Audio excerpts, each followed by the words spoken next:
이렇게 새로운 또 한날을 열어주신 하나님의 은혜에 감사합니다. 네, 오늘 아침에는 응답의 언약, 기도 응답의 언약에 대해서 여러분과 말씀을 나누겠습니다. 같이 마가복음 11장 24절의 말씀을 함께 읽어보겠습니다. 시작. 그러므로 내가 너희에게 말하노니 무엇이든지 기도하고 구하는 것은 받은 줄로 믿으라. 그리하면 너희에게 그대로 되리라. 아멘. 네, 우리가 기도 생활을 늘 하고 있는데 이 기도라는 것이 무엇인가? 기도가 참 쉽기도 하고 또 어렵기도 합니다. 하나님 도와주세요. 또 하나님 고쳐주세요. 또 하나님 살려주세요. 이렇게 간단하게 할 수 있는 것이 또 기도이기도 하지만은 기도를 또 오래 하다 보면은 기도라는 것이 도대체 어떻게 해야 되는 것인가, 이게 참 어려운 주제이기도 하죠. 한 번은 어떤 학생이 그 유명한 아인슈타인에게 찾아와서 박사님, 제가 좀 평생 연구할 좋은 연구 주제를 하나 좀 소개해 주십시오, 이렇게 부탁을 했습니다. 그랬더니 이 아인슈타인이 말하기를 그 기도에 대해서 한번 연구해 보라고. 그 문제에 대해서는 아직도 아무도 연구를 한 사람이 없으니까 기도에 대해서 한번 연구해 보라, 이렇게 얘기했어요. 그만큼 이 기도라는 주제는 쉬운 것 같으면서 또 어렵기도 하는 주제입니다. 저희도 신앙생활에 뺄 수 없는 이 요소가 기도 생활인데, 오늘은 성경에 기도의 언약, 하나님이 기도에 대해서 약속하신 기도에 대한 언약을 같이 여러분과 나누고자 합니다. 제가 이번에 이렇게 또 다건강 힐링센터를 방문하게 된 것을 참으로 감사하게 생각합니다. 우리 남원장님께서 한번 전화를 하셔서 이렇게 한번 안 오냐고 이렇게 말씀하셨는데, 제가 학기 중이고 그래서 또 방학을 하면서 제가 이렇게 또 시간을 좀 내기도 하고, 또 특별히 우리 박기옥 사모님이 여기 이렇게 와 계신다고 하셨는데 한번 제가 좀 방문을 해야 되겠다는 걸 생각했지만은 또 이렇게 기회를 마친 또 이렇게 우리 이광수 목사님 또 사모님 같이 뵙게 돼서 참으로 감사하고, 또 많이 제가 에덴병원에 요양병원에 계실 때 이렇게 뵙고는 그 후로 따로 만나 뵙지를 못했는데 그때보다는 뭐 아주 많이 좋아지셨습니다. 아멘. 그리고 또 여기 있는 며칠 동안도 점점 이 밝은 모습으로 변해가는 모습도 가끔 말씀도 하시고 그래서 하나님께서 큰 은혜를 사모님의 몸에 또 이렇게 회복시키는 역사를 보게 되어서 참으로 감사합니다. 아멘. 또 제가 이제 늘 그 전화로 또 카톡으로 이렇게 좀 연락을 드렸던 우리 이원재 장모님, 또 성경현 집사님, 한번 제가 와 계시다 그래서 한번 또 만나 뵈야 되겠다 생각했는데 이렇게 뵙게 돼서 또 반갑고 감사합니다. 또 이장로님, 또 형님 되신 우리 이성재 장로님, 또 원사님 이렇게 또 생각처럼 뵙게 돼서 참으로 또 반갑고, 또 재작년에 제가 저기서 우리 만나 뵀던 우리 이경호 장로님, 또 우리 사모님 이렇게 같이 또 뵙게 돼서 반갑습니다. 그리고 또 우리 여기 또 늘 우리 가족들, 또 우리 김평범 교수님 또 정말 감사하고, 제가 여기 와가지고 작년에 처음 여기 어떻게 이렇게 연결돼서 제가 소개받고 오게 했는데, 작년에 제가 뭐 몸이 건강치는 못하지만 또 뭐 크게 아픈 데도 없습니다. 없는데 이제 이렇게 조금 뭐 이렇게 세월이 지나 그런지 작년에 이렇게 소변이 시원하게 잘 안 나왔어요. 그래서 누가 저기 동네 병원에 한번 가라 그래서 병원 갔더니 늘 약을 먹어야 된다, 전립선 약을. 그리고 이제 매달 한 번씩 가서 제가 이렇게 검사를 했습니다. 검사를 했는데 뭐 아주 뭐 힘들고 불편한 건 아니지만, 근데 제가 여기 와가지고 우리 금년에 처음 한번 제가 조장로님이 이렇게 이 치료를 한번 해줬습니다.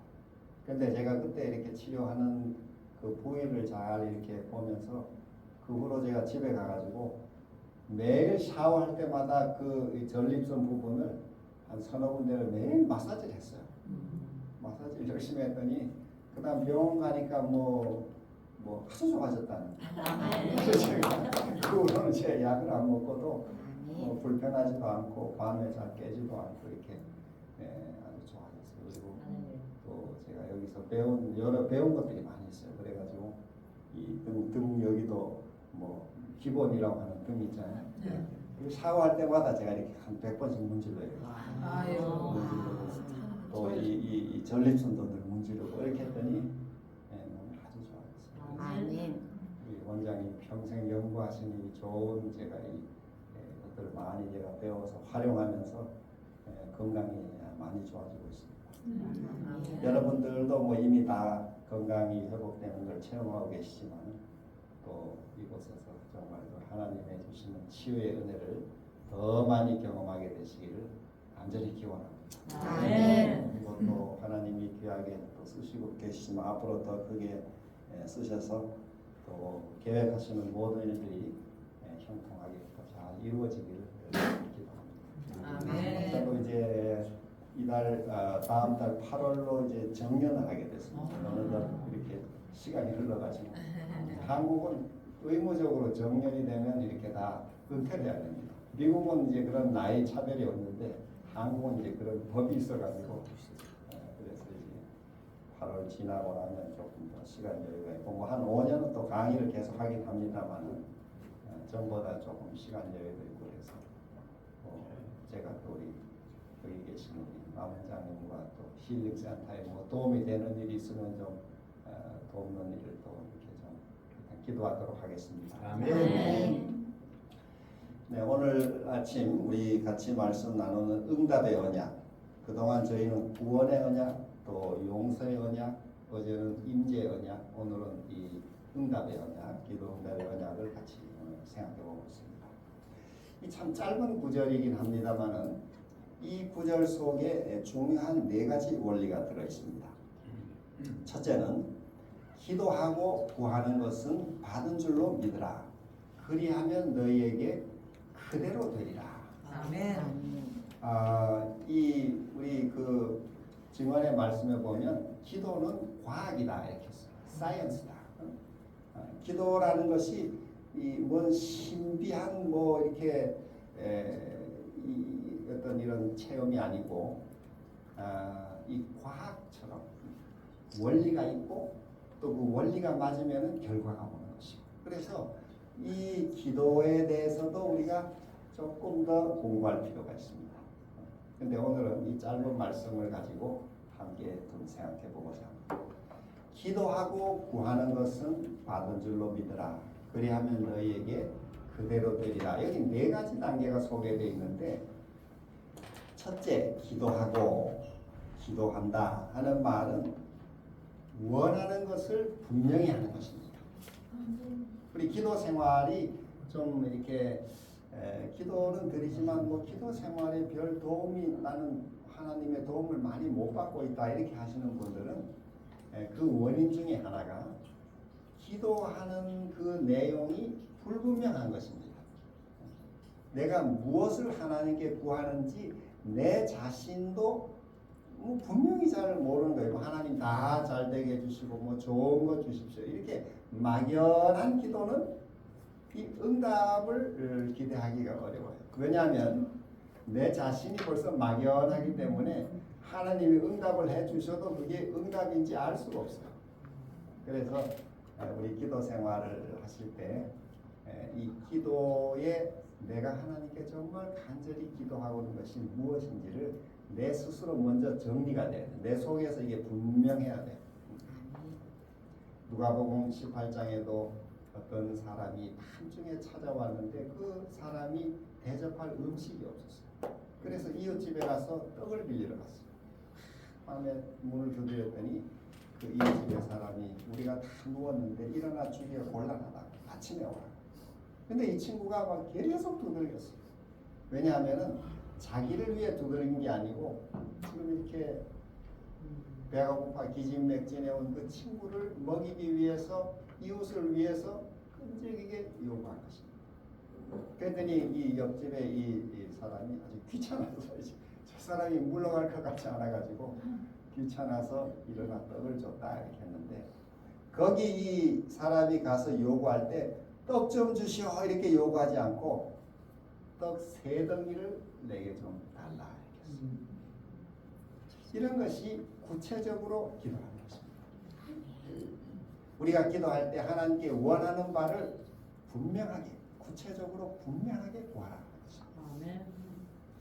두 번째로는 기도하고 너희가 기도하고 구하는 것은 이 구한다 하는 말의 본 의미는 열렬하게 간절히 구하는 것을 말해요.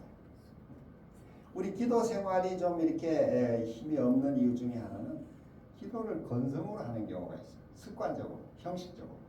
하나님 오늘도 이렇게 습관적인 기도도 물론 안 하는 것보단 좋아요. 안 하는 것보단 좋지만은 기도에 조금 더 우리가 은혜를 얻기고 힘을 얻기 위해서는 간절한 마음으로 기도하는 것입니다. 마치 애간장이 막 다 끓듯이 막 간절한 마음. 그런 간절한 기도는 항상 하나님께서 응답하십니다. 아멘. 저도 학교에 있다 보니까 이제 학생들이 가끔 사고가 날 때가 있어요. 어떤 여학생이 학교 경사진데 막 보드를 쫙 타고 내려오다가 방향을 꺾어야 되는데 꺾지 못해가지고 그 콘크리트 모서리 이길그 표지석에 그냥 머리를 확 쳐가지고 거의 그냥 다 죽게 됐어요. 그 응급실에 들어가서 몇 달을 거의 1년 가까이 있는데도 생사가 매일 오락가락하는 것입니다. 어떻게 도울 길이 없어요. 우리 대학교의 새벽기도 팀인데 새벽기도에서 저희가 매일 기도하는 것입니다. 우리도 기도할 때마다 저도 막 저 밑에 마음에 이 애간장을 다해서 기도하는 거예요. 하나님 정말 우리 힘으로 피할 수 없다. 하늘이 도와주시오. 그렇게 성도들이 마음을 모아서 간절히 기도했는데 정말 기적적으로 그 치료가 이루어지고 또 회복이 되고 또 그 다음에 학교 졸업도 하고 약학을 전공해 약사로 또 가서 일하고 이렇게 됐어요. 이런 아니고 기적적인 일이죠. 그건 여러 우리 교우들이 간절한 마음으로 물론 그 부모와 가족들이야 더 말할 것도 없이 간절하고 기도하지만 여러 사람이 마음을 다해서 간절하게 기도하는 것입니다. 우리의 기도는 두 번째로 그 요소가 필요해요. 원하는 것이 분명해야 되고 간절함이 있어야 돼요. 세 번째는 기도를 이렇게 간절하게 드린 다음에는 받은 줄로 믿으라 이렇게 했어요. 이게 예수님이 하신 말씀이 참 중요한 말씀입니다.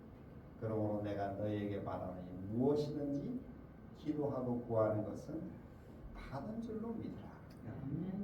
그리하면 너희에게 그대로 되리라. 아멘. 이게 세 번째 부분이에요. 받은 줄로 믿는 거예요.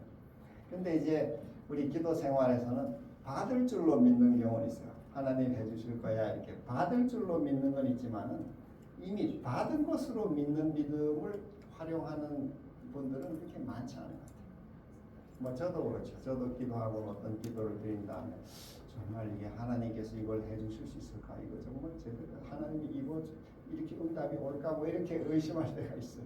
근데 우리 야고보서 1장 그 6절로 그 8절에 보면은 오직 믿음으로 구하고 조금도 의심하지 말라. 의심하는 자는 마치 바람에 밀려 요동하는 바다 물결 같으니 이러한 사람은 무엇이든지 주께 얻기를 생각하지 말라. 모든 일에 두 마음을 품어 정함이 없는 자로다 이런 말씀이 있어요. 그래서 이 의심하는 기도는 응답이 없다 이런 말이 한마디로. 우리의 기도 생활의 제일 중요한 부분이 믿는 믿음이에요. 우리 증언에도 보면 이 기도와 믿음이 이게 두 가지가 핵심 요소다 이렇게 했어요. 간절히 기도하는 기도 없이 그냥 믿습니다 이것도 맥이 없어. 그것도 의미가 없어. 그러나 또 간절히 주여 기도를 하는데 믿지를 않고 그저 늘 마음으로 되겠나 의심하고 이러면은 그 의심의 기도도 응답이 없어. 이 두 가지 요소가 아주 필수 요소예요. 간절한 기도와 함께 믿음이 필요해요. 받은 줄로 믿으라. 그리하면 너에게 그대로 되리라. 이게 네 아멘. 번째가 그대로 되리라. 그래서 이 짧은 성경 구절이지만은 기도 생활에 매우 중요한 네 가지 원리가 들어있어요. 오늘은 성경에서 저 구약의 한 인물을 우리가 소개하면서 그 구약의 인물이 어떻게 이 기도 생활을 통해서 이런 하나님의 응답을 경험하고 또 이스라엘 역사에 큰 일을 이루었는지를 좀 생각해 보겠습니다. 그 인물은 느헤미야라는 사람이에요. 느헤미야. 여러분이 아시는 것처럼 느헤미야, 구약의 느헤미야서가 있죠. 이 느헤미야라는 사람은 이스라엘이 바벨론 포로 가고 바벨론이 망하고 페르시아가 이어서 제국이 됐을 때 그 페르시아 제국의 왕의 술 관원이었어요. 이 왕의 술을 관리하는 관원이야. 그러니까 상당히 포로로서는 높은 지위에 올랐어요. 아마 그 사람이 자질이 있었던 것 같아요. 능력도 있고 사람이 정직하고 그래서 그 발탁이 돼가지고 왕이 이제 항상 옛날에는 왕의 원수들이 가끔 그 술에 독을 타가지고 왕을 죽이는 일이 있었어요. 그래서 이 왕의 술은 항상 검사를 했습니다. 이 술관원이. 그래서 이게 독이 탔는지 안 탔는지 그걸 미리 다. 그러니까 이 사람은 왕이 특별히 믿을 만한 사람이어야 돼요. 그래야 자기 목숨을 잘 지켜줄 수가 있죠. 그런데 왕의 술관원이었어요. 느헤미야라는 사람. 그 나머지 이스라엘 백성들은 그 바벨론 페르시아 제국의 포로였죠. 그런데 이 왕궁에서 이 사람이 지나는 어느 날 그 본국에서 왜냐하면 바벨론 70년 노예 살고 많이 이제 고국으로 돌아갔습니다. 고국으로 돌아가서 이 성을 다시 재건하고 이렇게 지금 그 폐허가 됐던 그 땅을 일으키는데 고국에 이제 수천리 떨어졌잖아요. 그 페르시아에서 수천리 떨어진 그 고국에서 어떤 사람들이 자기 형제들과 함께 왔는데 고국의 소식을 들었더니 예루살렘 성이 다 불타고 성이 무너지고 백성들이 이방 민족들이 막 괴롭혀가지고 고생을 한다는 얘기를 듣게 됐어요. 그래서 느헤미야가 그 고국의 소식을 들으면서 마음이 너무 슬프고 아프고 이 고국이 무너진 것을 어떻게 해야 되나 하고는 금식 기도를 하기 시작했어요. 자, 그 장면을 제가 읽어보겠습니다. 느헤미야서 1장 3절 4절 예루살렘 성은 허물어지고 성문들은 불탔다 하는지라 내가 이 말을 듣고 앉아서 울고 수일 동안 슬퍼하며 하늘의 하나님 앞에 금식하며 기도했어요. 이 느헤미야가 간절히 기도했어요. 자기의 저 수천리 떨어진 자기 조국 고국이 이렇게 망해버렸다는 얘기를 들으면서 이 우리나라가 이렇게 망했다니 얼마나 이 답답한지 이걸 어떻게 좀 이 문제를 해결할 수 있을까? 여러분 이런 글이 있어요. 복음에는 국경이 없지만 크리스찬에게는 자기의 조국이 있다. 자기의 나라가 없는 이 신앙생활은 하기 어려워요. 여러분 옛날 저 동남아 나라가 망하고 나라가 없어져가지고 사람들이 이 배를 타고 막 정처 없이 어디 나라 살기 위해서 이렇게 떠도는 이런 일이 있죠. 지금도 저 아프리카 이런 지역에 나라 망한 경우 배 타고 지중해 건너서 저기 유럽의 나라를 찾아가려고 이 보트 피플이죠. 정말 나라 없이 이렇게 떠도는 이 사람들. 그래서 우리의 신앙생활은 우리의 이 자기의 나라를 항상 위해 기도하는 신앙생활입니다. 우리 마지막에 같이 좀 말씀을 나누겠지만 나라가 없는 신앙생활은 사실 거의 불가능합니다. 그래서 이 느헤미야도 이 자기의 나라가 이렇게 지금 망했다는 얘기를 듣고는 이걸 견딜 수가 없었어요. 이 문제를 하나님께 기도하기 시작했어요. 꽤 오래 그가 기도했는데 무슨 기도를 드렸는가?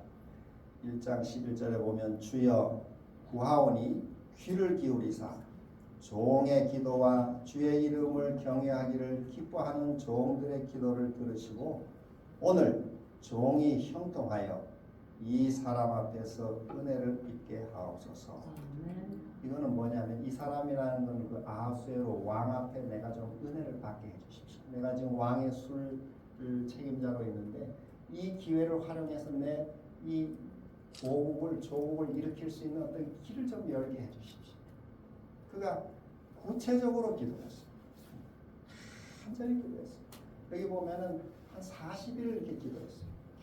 그래서 매일 그랬더니 이렇게 사람이 안 먹고 이렇게 근심을 오래 하니까 얼굴이 이렇게 수척하게 됐습니다. 저도 이제 학교에서 한 30대 제가 학교에 갔는데 이 신학생들을 가르치면서 제가 뭐 경험이 있어서 그런 건 아니지만 우리 신학생들이 앞으로 교회 나가 힘든 일도 당하고 어려운 일들을 많이 당할 텐데 그때 아주 금식기도 하는 체험을 좀 가져야 된다. 이렇게 해서 한 학기에 3일을 제가 금식을 시켰어요. 공부 다 하면서 어떤 때는 그게 그 체육대회 기간이 겹칠 때가 있어. 그리고 애들이 금식하고 체육대회 나가 뛰는 거예요. 마라톤도 뛰고. 근데 제가 보니까 여학생들이 훨씬 더 이 의지가 강한 것 같아요. 그 마라톤에 우리 신학생이 뭐 이렇게 그 3일 금식 기간에 체육대회가 걸려가지고 마라톤을 그 5km를 뛰고 왔어요. 남학생들은 뭐 잘 못했는데. 그러면 제가 학생들 3일을 굶기면 물만 주거든요. 물만 주고 훈련을 시키는데 저는 또 학생이 3일 굶는 게 좀 안쓰러워가지고 제가 이제 하루 먼저 굶고 하루 더 굶었어요. 그러니까 5일을 저는 굶었어요. 한 학기에 한 5일씩 제가 굶어요. 금식을 하는데 금식을 하고 나면 제가 이 얼굴이 완전히 북한에서 내려오는 사람처럼 막쏙 빠지고 이렇게 모습이 좀 그렇게 됐어요. 왜냐하면 5일 안 먹어도 이렇게 살이 쭉 빠져요. 근데 느헤미야가 40일을 이렇게 기도했어요. 40일 동안 금식을 했는지 모르지만 하여튼 간절히 기도했어요. 그랬더니 늘 이 무거운 마음으로 기도하니까 모습이 아무래도 이렇게 모습이 초췌해졌어요. 그러면 누가 제일 이걸 예리하게 살피는가 하면 왕이 살피는 것입니다. 왕은 이 술장관의 얼굴을 이 관상을 살피는데 아주 이 명세. 왜냐하면 자기 이 독을 탄 이런 일을 하면은 이 사람이 얼굴이 왜 나타나겠잖아요. 그러니까 항상 이렇게 술잔을 가져올 때 그 얼굴을 자세히 살피는데 이 느헤미야가 어느 날부터인가 이게 얼굴이 초췌하고 근심이 확 이렇게 서려 있어요. 이게 뭔가 있구나. 이 왕이 이제 의심을 하게 된 것입니다. 그래서 한 40일 지난 어느 날 아주 직접적으로 질문을 해요. 거짓말을 못하도록 질문하는데 네가 병이 없는데 왜 이렇게 얼굴이 초췌하고 근심이 있느냐 딱 물었어요. 그랬더니 느헤미야가 뭐라고 대답해야 될까요? 참 곤란하죠. 갑작스럽게 질문을 받아서 곤란해요. 제가 요즘 좀 며칠 뭐 속이 안 좋아서 그렇습니다. 이렇게 얘기하기도 어려운 일이죠. 그렇다고 바벨론에 지금 포로로 있으면서 저희 페르시아 포로로 있으면서 자기의 고국이 지금 이렇게 망해서 내가 이 고국을 위해서 염려하기 때문에 그렇습니다. 이렇게 얘기하기도 곤란합니다. 느헤미야는 그런데 이렇게 간절히 기도를 하면은 하나님이 그런 어려울 때 적절한 지혜를 주셔요. 아멘. 그래서 느헤미야가 아주 거기 보면은 굉장한 지혜로운 대답을 하는데 우리 조상의 무덤, 묘실, 우리 조상의 묘실, 묘들이 우리 조상의 이 묘들이 있는 그 우리 고국의 우리 조상의 묘들이 다 지금 불타고 이렇게 묘들이 다 이 주변 민족 때문에 다 망가지고 파헤쳐졌다고. 그러니까 제가 근심이 안 될 수가 있습니까? 이렇게 했습니다. 그거는 아하수에로 왕도 자기 조상을 공경하는 그 마음에 공감을 일으킬 수 있는 대답을 한 것입니다. 내 조상의 묘실이 있는 그 성이 불타서 이렇게 망했다고 하는 소식을 들었는데 제가 어떻게 근심이 안 되겠습니까? 그렇게 해서 왕의 동정심을 자극했어요. 그래서 왕이 그 대답을 들으면서 이렇게 말했어요. 왕이 내게 이르시되 그러면 네가 무엇을 원하느냐? 이게 어마어마한 대답이죠. 그 고대 왕은 지금 한국의 뭐 대통령이나 미국의 뭐 트럼프가 뭐 해주냐 이렇게 뭐 해줄까 이렇게 말하는 권력보다도 고대는 훨씬 큰 권력이었어요. 그 왕이 지금 느헤미야에게 너희가 무엇을 원하느냐. 이거 참 귀한 어마어마한 지금 얘기가 벌어지는 것이 아닙니까? 우리 하늘 아버지가 우리에게 이런 얘기를 하시죠. 네가 뭘 원하느냐. 그런데 느헤미야가 제 왕이시 이거 제가 원합니다. 이렇게 대답을 안 하고 그 다음에 보면 이게 참 귀한 말씀인데 내가 곧 하늘의 하나님께 어떻게 했다고요? 묵상기도를 했다. 느헤미야가 하늘의 하나님께 묵상기도.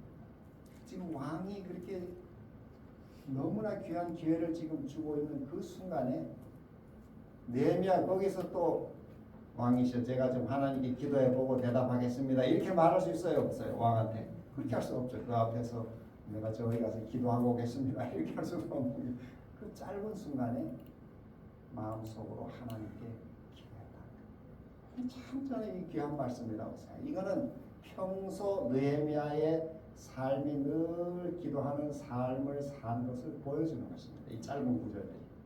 느헤미야는 하나님과 동행하고 매살 하나님과 묻고 의논하는 삶을 사는 거예요. 그래서 이런 기회가 왔을 때 아무리 좋은 기회든지 아무리 어려운 일이 닥치든지 항상 기도하는 게 습관입니다. 그래서 하나님께 기도했어요. 하나님 제가 뭐라고 대답할까요? 이런 얘기죠. 그 짧은 시간. 우리 증언에 보면은 그 짧은 순간에 하나님이 강물을 돌리듯이 강물을 흘러가는 걸 돌리듯이 왕의 마음을 움직여서 이렇게 자기 나라를 세울 수 있는 길을 열어줄 수 있게 도와주십니다. 그걸 간절히 기도하는 것입니다. 그랬더니 왕이 허락했다 이렇게 그 다음 내용을 보면 왕이 쭉 설명합니다.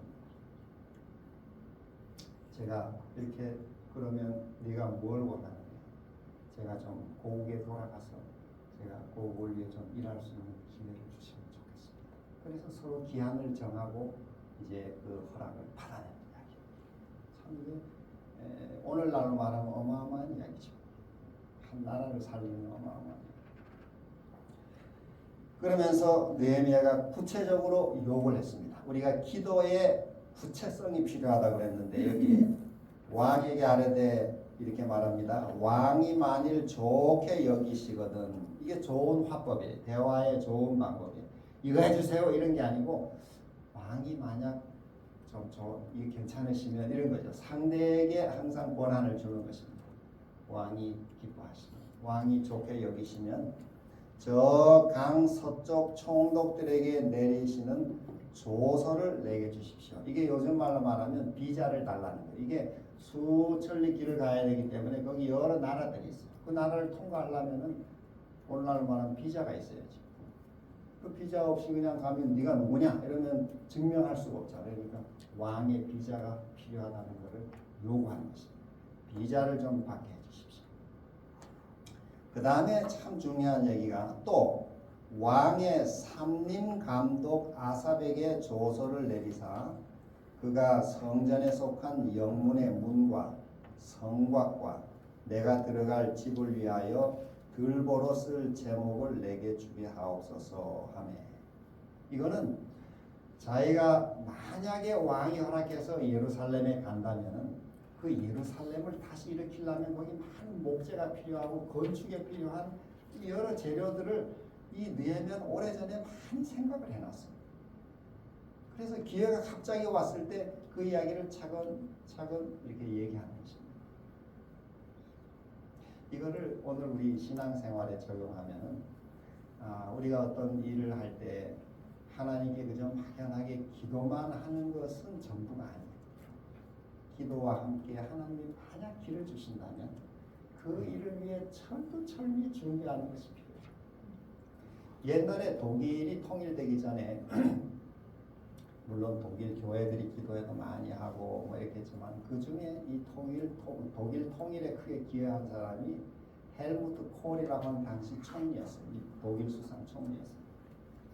그 사람이 이제 독일 통일의 제일 방해가 누구냐면 소련이 이 동독에서 탱크를 철수하고 빼줘야 이게 되는데 소련이 안 나가는 것입니다. 이 소련의 태도가 매우 중요했어요. 그래서 이 소련의 그 당시 공산당 서기장이 고르바초프였는데 이 고르바초프와 회담을 갖게 됐어요.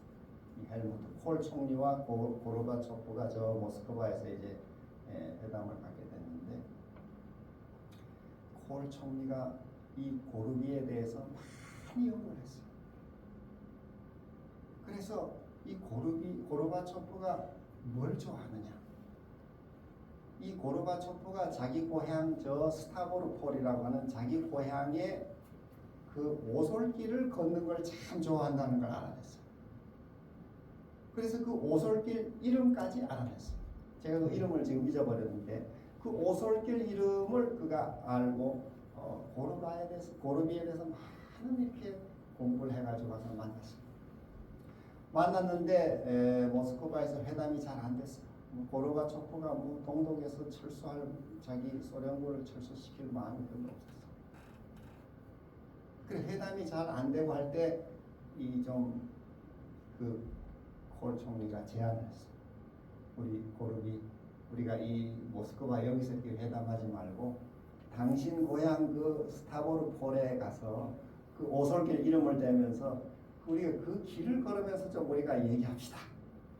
그랬더니 그 어두웠던 이 고르바초프의 얼굴이 환하게 펴지면서 좋다고.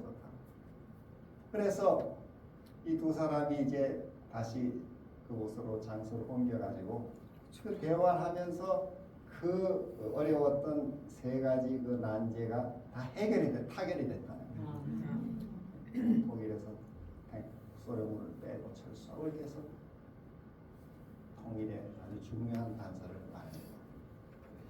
이 느헤미야도 비슷한 인물이죠. 이 아수에로 왕이 마음을 좀 움직여달라고 40일을 기도하고 또 기회가 만약에 허락한다면 내가 왕이 아마 기회를 여러 번 주는 게 아니잖아요. 한번 대화할 때 내가 무슨 말을 할지 또 구체적으로 뭘 내가 요구해야 될지 이걸 차근차근 준비를 해가지고 비자도 받고 이 산림감독이라는 건 요즘 말하면 산림청장이나 이런 거죠. 이 나무 이런 걸 관리하니까.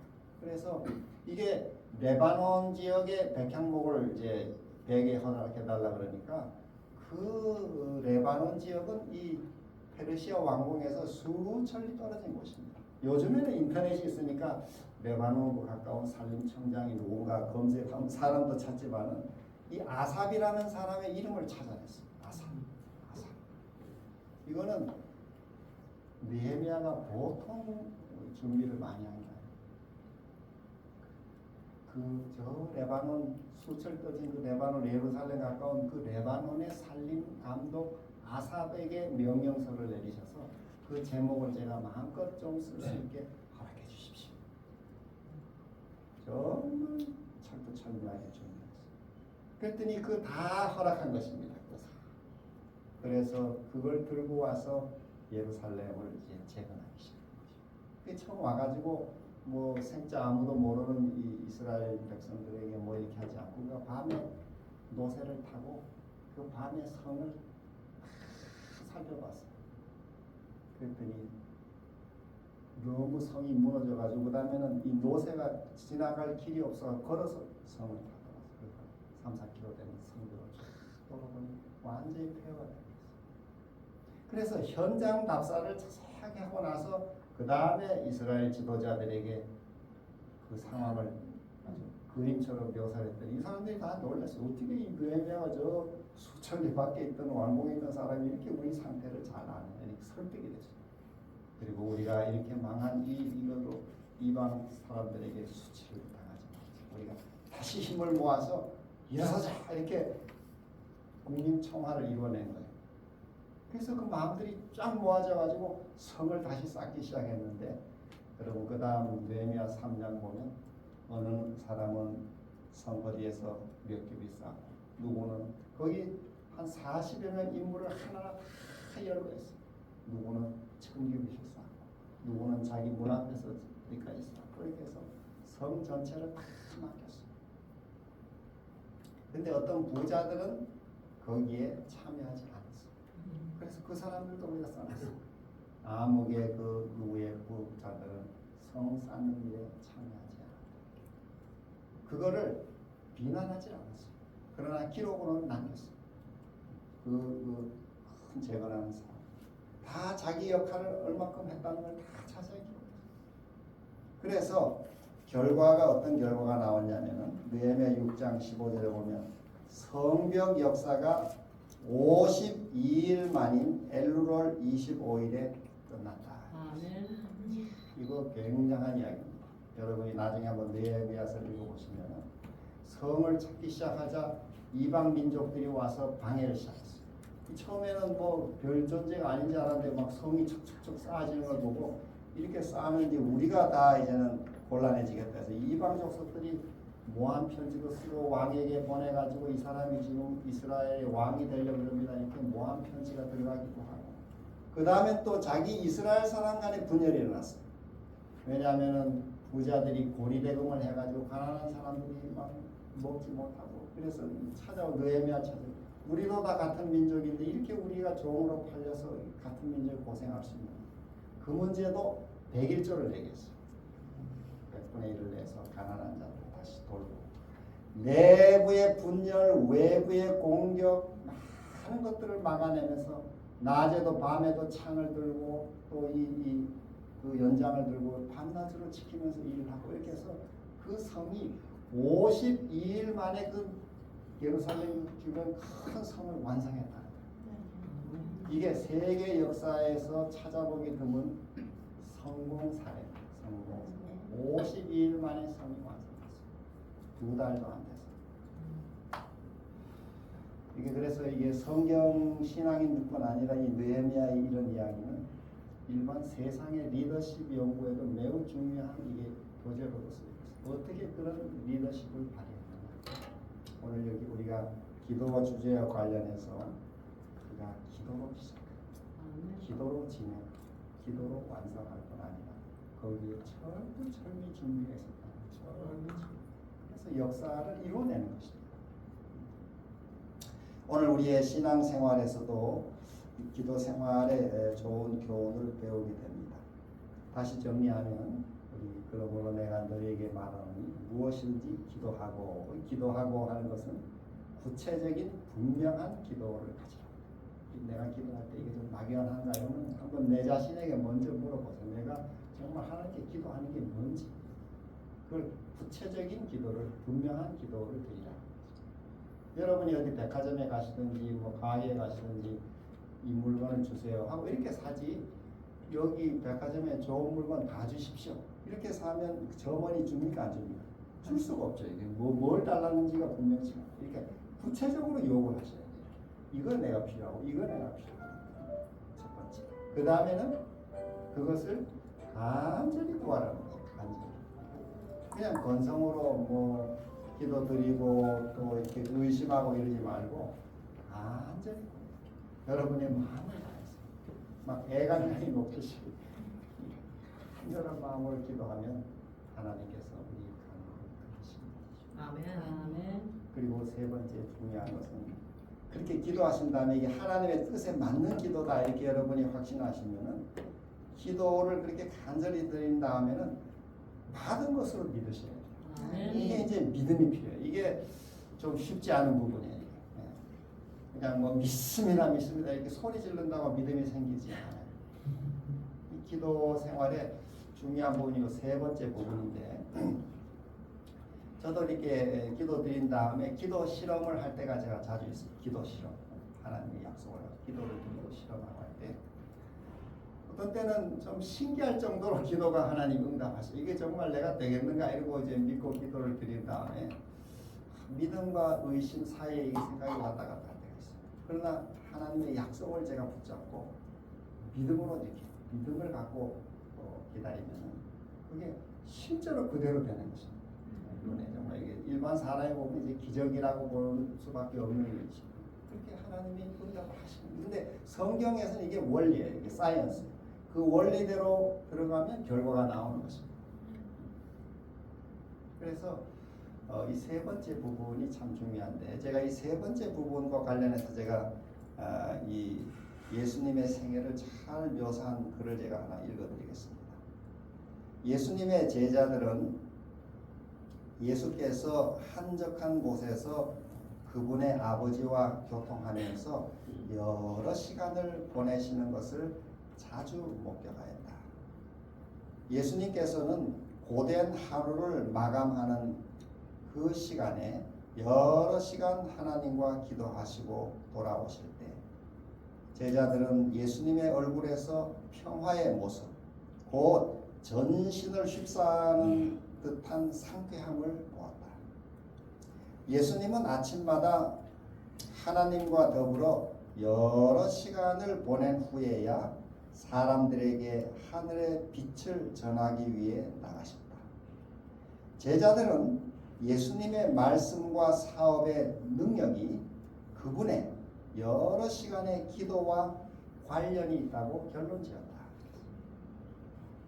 그러니까 예수님의 생애를 우리가 잘 보면은 예수님이 우리의 이제 기도 생활의 모범이신데 예수님은 아침에 일어나셔가지고 여러 시간 하나님과 이렇게 교통을 하셨어요.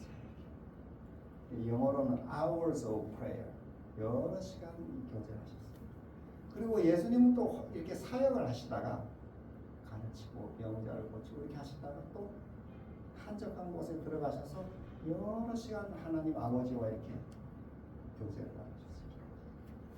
그리고 이제 하루를 마감하는 시간에 저녁 시간에는 너무 하루 이렇게 일을 많이 해서 몸이 완전히 이렇게 녹초가 되셨는데 제자들이 보면은 그 녹초된 몸을 이끌고 또 저기 숲에 들어가서 하나님과 여러 시간 기도하고 나오시면은 그 얼굴에 아주 평화가 가득하고 전신의 그 몸이 막 이 어떤 영어로 이 리프레시한 상쾌함이 막 전신을 감싸는 듯한 그런 모습을 제자들이 자주 받아요. 그래서 제자들이 결론을 내리기를 예수님의 그 말의 설교만이나 또 그 어떤 행하는 일에 왜 이렇게 능력이 있나? 저 능력의 비결은 예수님이 여러 시간 하나님 아버지와 교통하는 것과 매우 관계가 있구나 하고 결론을 내립니다. 여러분 우리가 이렇게 기도 응답에 믿음을 가질 수 있는 비결이 여기 있어요. 하나님 아버지와 여러 시간에 이렇게 교제가 필요해요. 우리 기도 생활에 힘을 얻을 수 있는 비결이 기도의 시간 요소가 참 중요해요. 시간이 전부는 아니에요. 꼭 뭐 2시간, 3시간 매일 기도해야 됩니다. 이런 건 아니지만은 기도 생활에 시간 요소가 매우 중요해요. 우리는 하나님과 기도할 때 뭐 한 5분 뭐 이렇게 잠깐 하고 기도했습니다. 이렇게 하지만 제가 이제 학생들 가르치면서 가끔 수업 시간에 자 지금부터 30분 한번 기도 훈련을 우리가 합시다. 이렇게 하고 하는 걸 다 놓고 이 자리에서 다른 일 우리가 두고 하나님과 조용히 한번 30분 기도하는 시간을 가지도록 해봅시다. 이렇게 해서 이제 한번 제가 훈련을 시켜보면 거의 대부분의 학생들이 5분을 견디질 못해요. 5분을 견디질 못해요.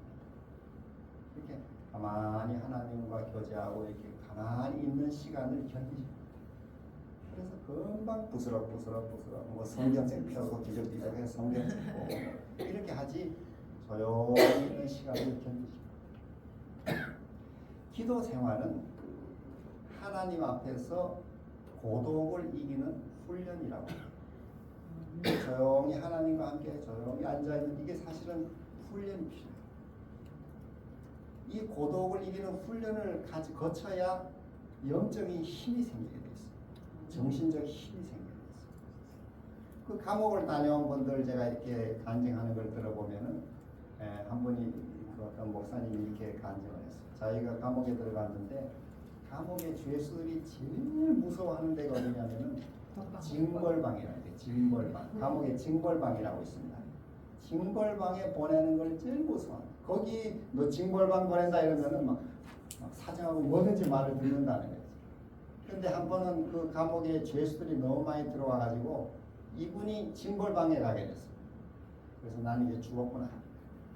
고문 당하고 매일 고생하겠구나 이러고 징벌방에 갔는데 갔더니 징벌방이 뭐 거기 막 사람 괴롭히는 고문기구인 줄 알았더니 아무것도 없고 그냥 똑같은 방인데 평수만 좀 적은 방이더라. 독방. 그래가지고 얼마나 좋은지 자기는 기도하고 찬송하고 뭐 너무 좋았다는 게 징벌방인데 왜 사람들이 징벌방에 가는 걸 그렇게 무서워하는가? 왜 그런가 하면은 이렇게 스스로 생각을 하는 훈련을 하지 않은 사람은 뭐 남의 주머니 돈 훔치고 이렇게 생각을 안 하고 단순하게 살던 사람은 이렇게 혼자 있는 이 고독이 주는 압박감을 견딜 수가 없어요. 그걸 견디지 못해. 그러니까 너무 무서워하는 거예요. 요즘 우리 젊은 학생들도 이렇게 깊이 기도하고 이런 걸 안 하는 학생들은 그냥 혼자 조용히 있는 시간을 견디지 못해. 그래서 그냥 저기 뭐 학생들 많은 홍대 뭐 이런 그런 거리에 그냥 같이 가서 어울리는 것입니다. 그 신앙이 언제 자라는가 하면은 하나님과 조용한 시간을 이렇게 견디는 그 시간을 극복하고 이렇게 기다리는 시간을 통해 신앙이 자라가요. 우리 믿음이 조용하게 기도하는 시간을 이기는 훈련이 필요해요. 그 예수님도 여기 보니까 아침에 여러 시간 아버지와 낮에도 또 여러 시간 저녁 하루 마치고 또 숲에 들어가서 여러 시간 기도하시고 이렇게 우리가 이렇게 하나님 앞에 조용히 앉아 있으면은 이게 영적인 은혜가 우리 그 말씀의 힘도 생기고 우리 신앙생활 기도의 은혜도 참. 저도 이렇게 저는 이 교회 안에서 모태부터 자랐지만 기도를 어떻게 해야 되는지를 배워보지 못했어요. 제가 신학교 다니면서도 배우지 못하고 또 유학 가서 박사 공부를 하는데 어느 누구도 기도를 어떻게 해야 되는지 가르쳐 준 경우가 없어요. 그런데 제가 이 어떤 개신교 영학원이랄 때 개신교 그 우리나라 제일 큰 교회 영학원 미국 교사들이 한번 거기를 가고 싶다 해서 제가 데려갔는데 거기 갔더니 그 교회 당회장 지금 돌아가셨는데 당회장 되는 그 조영기 목사 비서가 우리를 맞아줬어요. 외국인들한 제가 한 7명 데려갔는데 그랬더니 그 설교 끝나고 이제 당회장실에 인터뷰해 준다고 해서 올라갔더니 그 비서가 이제 뭔 얘기를 하냐면 우리 교회가 불과 58년도에 시작했어요. 그런데 불과 얼마 안 돼서 이렇게 몇십만, 50만, 60만 이렇게 교회가 큰 비결이 몇 가지가 있는데 우리 첫 번째 비결이 당회장이 우리 당회장 목사님이 하루에 5시간을 기도한다. 그게 어떻게 기도하냐? 아침 다이어스에서 7시까지 기도. 낮에 그 당회장실에 제가 갔더니 당회장실이 뭐 이보다 훨씬 커요. 몇십 평 되는데 이쪽에는 미국 비서가 있고 이쪽에는 한국 비서가 있어요. 이 사람이 국제적으로도 유명해져가지고 미국 비서가 있어요. 미국 비서가 우리를 설명했는데 낮에 자기가 이 당회장을 같이 옆에 모시고 있는데 자기 그 당회장실 옆에 조그만 기도실이 있다. 거기 들어가서 낮에도 한 2시간 기도한다. 1시에서 3시까지. 뭐 그때는 뭐 대통령이 찾아오던 뭐 외국에 아무리 높은 사람이 찾아와도 안 만난다는 거예요. 기도 시간. 하나님과 기도한다. 2시간. 저녁에 또 집에 가서 1시간. 그래서 그때 제가 대학 4학년이었는데 마음에 막 자극이 많이 됐어요. 사람이 그 이단 목사라고 부르는 개신교 목사가 막 5시간씩 기도한다고 해서 나도 좀 낮에 와서 한 2시간 기도를 좀 해보자. 뭐 낮에 그 길로 제가 돌아와가지고 그 영학원 제가 학생 전도사 할 텐데 그 영학원 제가 이 세를 얻어 사는 집에 전기도 안 들어오는 창고가 하나 있었어요. 그 창고에 들어가서 제가 기도를 시작했어요. 낮에 나도 2시간 한다 이러고 기도를 했는데 이게 뭐 그렇게 오래 기도해 본 적이 없다 보니까 얼마나 시간이 안 가는지 몰라요.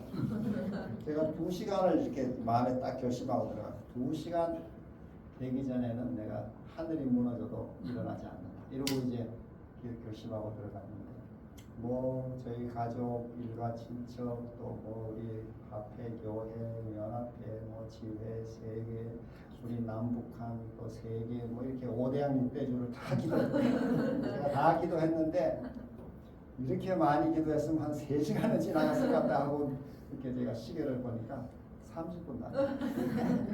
아직도 1시간 반을 제가 더 앉아있어요. 1시간 반. 그러나 제가 하나님과 약속을 올려서 1시간 반을 아무 말도 안 하고 할 말이 없기 때문에 1시간 반을 이렇게 앉아있었는데 그렇게 하기를 제가 한 주, 두 주, 뭐 한 달, 두 달 이렇게 넘어갔더니 정말 하나님의 은혜가 제 마음에 이 스포츠 물이 차오르듯이 이렇게 제 마음속에 근데도 또 하나님의 은혜가 제 마음에 참 있습니다. 아멘. 그러면서 그 삶의 두려움이 다 사라지게 되고 또 제가 이렇게 뭐 공중 앞에 말하는 걸 참 힘들었어요. 이렇게. 너무 내성적이어가지고 제가 어릴 때 보면 저희 외할머니가 친구들과 얘기하면 이렇게 얼굴을 들고 얘기를 하지 왜 자꾸 땅을 보고 얘기를 하냐고 이렇게 어릴 때 제 그 기억이 나요. 근데 하도 제가 내성적이어갖고 말을 하기 힘들었는데 그런 두려움이 다 사라져 버렸어요. 아멘. 기도 생활을 통해서. 그리고 이 제가 하는 사역에 하나님이 은혜와 또 축복을 내주셨어요. 아멘. 제가 경험을 하겠습니다. 기도에 시간이 필요하고 또 예수님의 기도 생활을 제가 읽어봐도 그가 자주 여러 시간이 기도하는 시간이 있었어요. 아멘. 우리도 그렇게 좀 시간을 하나님과 오래 가지면은 그런 기도를 드린 것을 받은 줄로 믿는 믿음을 가질 수가 있어요. 아멘. 그냥 믿어야지 이렇게 생각만 가지고는 믿음이 안 생겨요. 이거는 성령께서 조용히 기다릴 때 우리에게 임해 주시는 은혜가 들어와야 그 믿음이 생겨요. 그 믿음이 확신이 오면은 응답이 오는 것입니다. 여러분도 우리 기도 드릴 때 항상 사인이 있잖아요.